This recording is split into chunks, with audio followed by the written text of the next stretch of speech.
നിർത്തിപ്പോയെങ്കിലും ഇനി യൂസ്ഡ് മാർക്കറ്റിൽ അത്യാവശ്യം ഡിമാൻഡ് കൂടാൻ പോകുന്നൊരു വണ്ടിയാണ് നമ്മുടെ മുന്നിൽ ഇപ്പോൾ കിടക്കുന്ന മാരുതി സുസുക്കിയുടെ ഇഗ്നിസ്.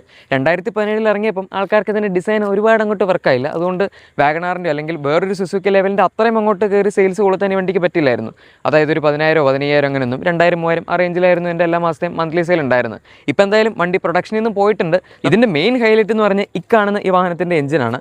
നമ്മുടെ സ്വിഫ്റ്റോ അല്ലെങ്കിൽ ബാക്കി ഇപ്പോൾ ഒട്ടുമിക്ക എല്ലാ പുതിയ വണ്ടികളും K12 N എന്ന് പറഞ്ഞ ഡ്യുവൽ ജെറ്റ് എഞ്ചിനാണ് വരുന്നത്.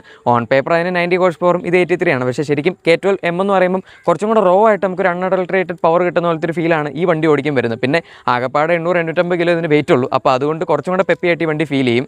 ഇതിൻ്റെ തന്നെ നമുക്ക് 1.3 ഡീസലും കിട്ടും. അത് വളരെ റെയറായിട്ട് നിങ്ങൾക്ക് യൂസ്ഡ് മാർക്കറ്റിൽ കിട്ടിയാൽ കിട്ടി. പക്ഷേ ഭയങ്കര മൈലേജാണ്. 10-25 കിലോമീറ്റർ മൈലേജൊക്കെ വെറുതെ കിട്ടും. ഇതും വലിയ കുഴപ്പമൊന്നുമില്ല. സിറ്റിയിലൊക്കെ ഓടിക്കുമ്പോൾ ഒരു 14-15, അല്ലാതെ ഹൈവേയിലൊക്കെ ക്രൂസ് ചെയ്യണമെങ്കിൽ 20 മുകളിലൊക്കെ ആയിട്ട് വേണമെങ്കിൽ നമുക്ക് മൈലേജ് കിട്ടാവുന്ന ഒരു എഞ്ചിനാണ്. നമുക്ക് ഇതിൻ്റെ ഡ്രൈവിലേക്ക് പോകാം. ഗൈസ്, ഇതിൻ്റെ പവർ ജസ്റ്റ് ഒന്ന് കാണിച്ചു തരാം. ഞാനിപ്പോൾ ഫ്ലോർ ചെയ്യാൻ പോവാണ്.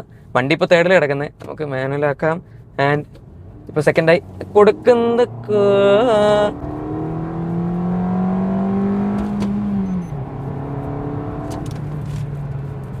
റബ്ബിയും അത്യാവശ്യം നല്ല കിടന്ന സൗണ്ടാണ്. വണ്ടി ഇങ്ങനെ എന്ന് പറഞ്ഞൊക്കെ പൊക്കോളും. ഭയങ്കര ലീനിയറായിട്ടാണ് കയറുന്നത്.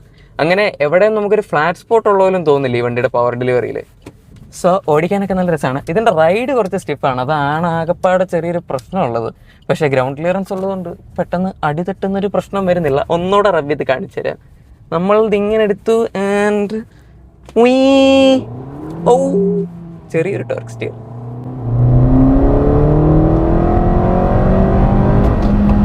എംടി ആയതുകൊണ്ട് ചെറിയൊരു ലാഗ് ഉണ്ട് കയറി ചുറ്റി.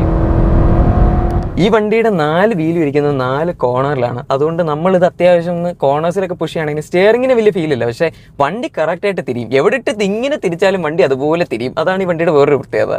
ഏകദേശം ഒരു 5-6 ലക്ഷം രൂപ ബഡ്ജറ്റിൽ നിങ്ങൾ ഈ വണ്ടി പ്രിഫർ ചെയ്യുമോ അതോ ഏതെങ്കിലും പുതിയ വണ്ടിയായിരിക്കും പ്രിഫർ ചെയ്യാൻ ഉറപ്പായിട്ടും താഴെ കമൻസിൽ പറഞ്ഞേക്കാം. നമുക്ക് മറ്റൊരു വീഡിയോയിൽ കാണാം. അതുവരെ ബൈ.